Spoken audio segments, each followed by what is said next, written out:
Dito po nagmula ang ating bonsai na ihinuhubog. Ayan, sa mga puno po na ito. Ayan po,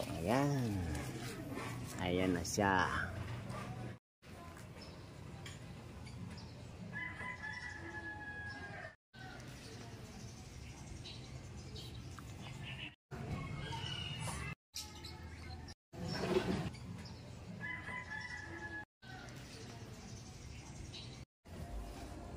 Ito pong iaayos natin ngayon ay ang aking pinoform na bonsai pa lang. Ito ay hindi pa gaanong hubog. Ito ay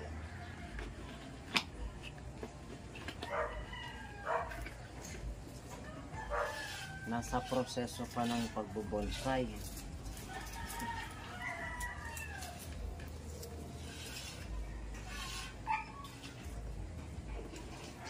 Ang pinagmulan po nito ay ang isang puno ng red balete. Ito nga po pala ay isang red balete.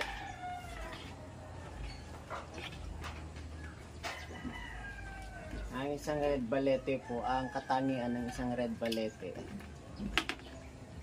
ay matatag ang buhay sa tag-araw. Ayan po, kaya binabaluktot ko yan dito para ang maging hubog ay papaganito. Dahil dito po ay meron ng papabuwal doon. Ayan. Ito naman ay isang wire. Ang gagawin lang po natin ngayon, dahil sa mga malalaking sanga ito,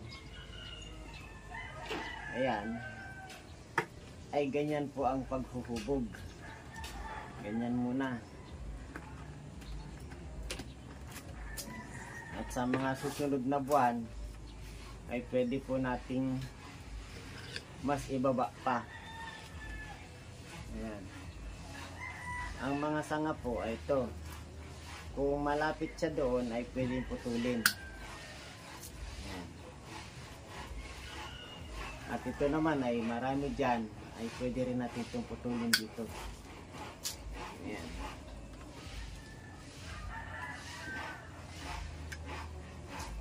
Ang mga sanga po ay hindi naman kailangan ng maraming natitira.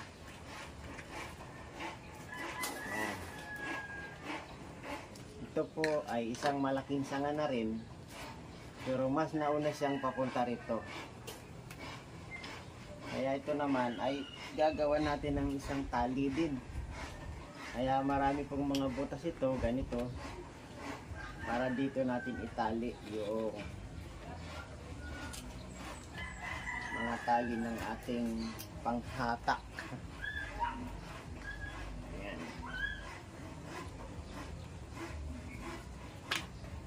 Yan po ay pwede natin ihubog. Ayun. Ganon.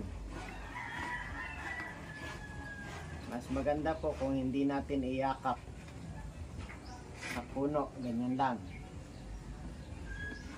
At sa mga susunod na buwan ay ganon din po ang gagawin natin dito. Pwede pa itong bumaba. Ayan. Ayan. Ito po ang natitirang mga ilang sanga pa ay pwede natin bawasan. Gaya nito na hindi kailangang tumaas, ay pwede tayong magputol dito. Ayan.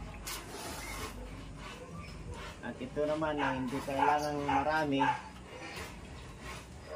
ay pwede nating bawasan itong mga sanga na ito.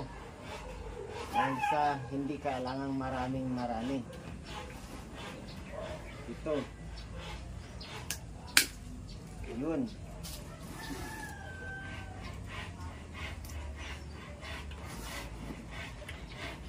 Mayroon din tayong tinitirang papunta rito na maliliit na sanga. Ayan, mayroon din tayong tinitira. Pero ito ay mayroon dito mas malaki na bubuhayin natin para tumama dito. Siya ang magtago dito sa pinagputulan na ito. Ang mga susunod nating pagbubonsai, tuturo ko sa inyo kung paano mawawala itong mga putol na ito. Ayan. Ito po, pag ganito itong isa, pwede natin itong i-connect dito sa isang tali. Ayan. Ayan po, oh. Ayan.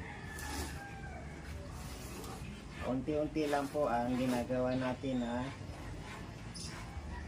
paghubog ng bonsai. Bawasan muna natin ito dahil sa mga susunod na araw ay yan naman ay mayroon na uling dahon. At hindi lahat ng dahon ay binubuhay. Gaya nito, itong mga ito ay tinatanggal din po itong mga ito. Ayan, ganyan. Ang papataas po ay tinatanggal. Ayan. Tinatanggal po yung mga papataas. Ito po ay kailangan lang ng ganito. Yan. Dahil nga po ito ay salungatan, puputulin natin ang ilan dito. Yan. Ito. Ito pong pinagputulan ng ugat na ito. Dito po kasi tumubo sa labas. Ay hindi ko naman masyadong nabantayan, lumaki. Lumaki siya ng malaki. Kaya ang maliliit na lang po na ito ang hihintayin natin na humaba. Hahaba po ito. Ang halaman na nakayakap sa kanila, gaya nitong halaman na ito, ay pinababayaan ko lang din kasi yan po ay malamig sa kanilang puno, lalo pat ngayon ay tag-araw. Bakit nga po pala dito nakalagay ang ating bonsai?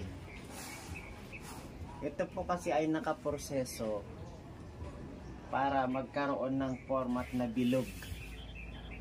At sa mga susunod po ay sa bilog natin ilalagay ang mga ugat na ito, itong mga ugat na ito ay nakabilog na po yan dyan sa loob na yan. Yan po.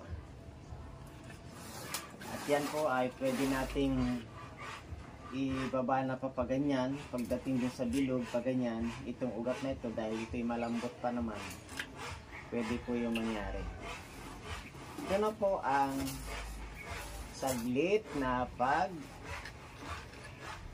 bibigay ko sa inyo ng kaunting kaalaman sa pagbobonsai. Yan na po siya. Yan na po, oh. Tingnan nyo ang buong bonsai. Yan. Yan na po, oh. Yan. Yan na po, oh. Yan. Nakapaganyan siya, nakapaganyan siya. At nakapaganyan siya. Ayan. Yan po ang ating bonsai. Bonsai vlog sa unang hubog na nagmula sa pinakamalaking puno ng bonsai. Papakita po sa inyo yung pinanggalingan sa isang saglit. Dito po nagmula ang ating bonsai na ihinuhubog. Ayan. Sa mga puno po na ito. Dito po nagmula ang ating bonsai na ihinuhubog. Ayan. Sa mga puno po na ito. Ayan po. Ayan. Ayan na siya.